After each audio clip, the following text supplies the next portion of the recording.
So understanding a tension, thread tension dial.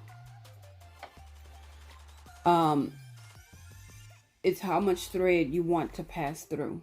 So how tight you want the thread, how loose you want the thread. So again, how much thread you want to pass through when you're doing a stitch.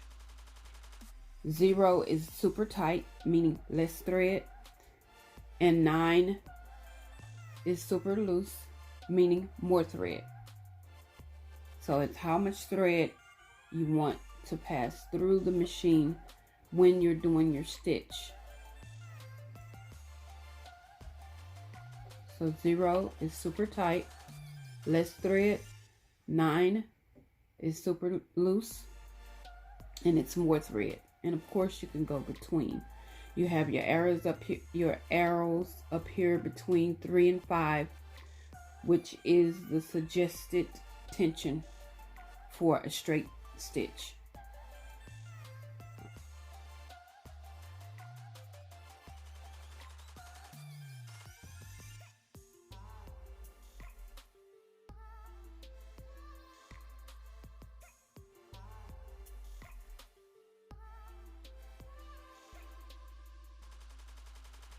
So this is the thread take-up level. So you know you always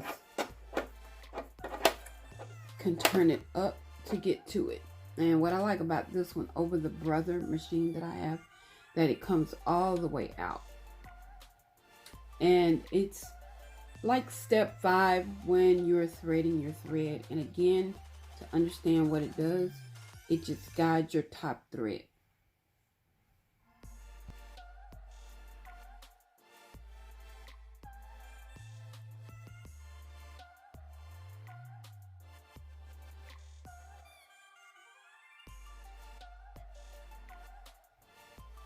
So this is your thread cutter. It's placed at the end of the machine so that when you're done sewing, you can cut your thread, the ends of your thread.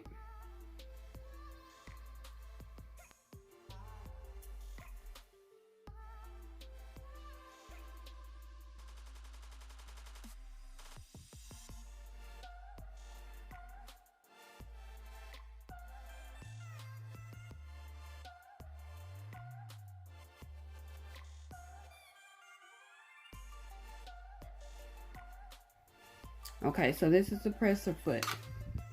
It goes up and down. And so basically what it does is hold the fabric against the feed teeth. These are the feed teeth. I don't know if you see these ridges here. I'll kind of zoom in at some point in the video to show you the feed teeth.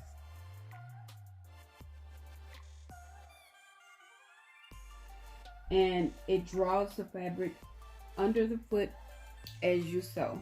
So basically it's just a guide for the fabric. So again, it does go up and down.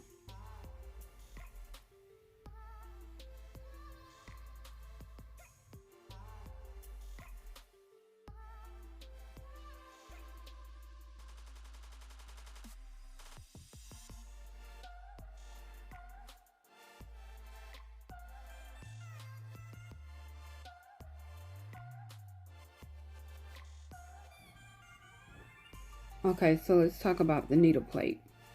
The needle plate basically has a guide where you can see like the 5/8 to 3/8. If you put your fabric in at the 3/8 mark, from the needle to the 3/8 mark, so in this instance my seam allowance would be 3/8 of an inch away from the edge of the fabric.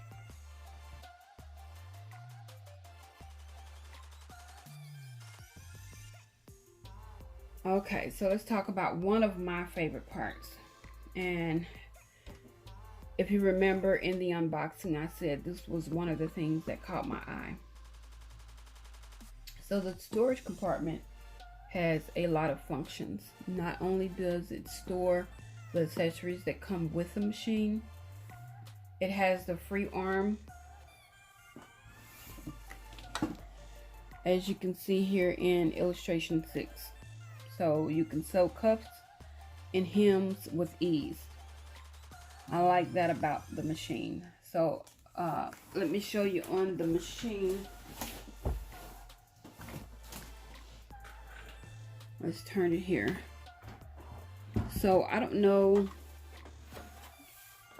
if from the front you can see like the bevel edge in, how this goes in. If you put your finger underneath, remove the storage, and as I mentioned, all of the accessories that came with the machine is stored in here. So once you remove the storage compartment, as you can see, it has this base here in which you can slide a sleeve or a pant leg, you know, in order to do cuffs and hems. Pillowcase, if you're putting decorations around it, this is quite the tool.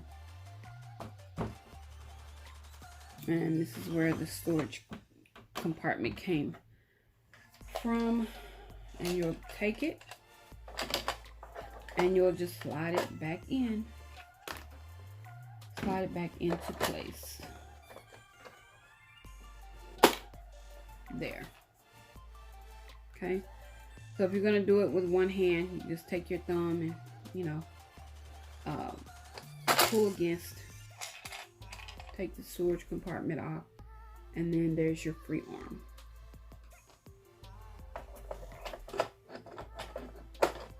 Unlike with my brother machine, I don't have this option. So I am pretty excited about it.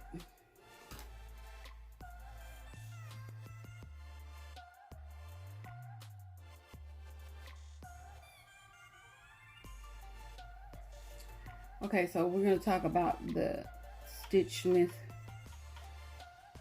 dowel here. And basically what this is 4 centimeters on this particular machine.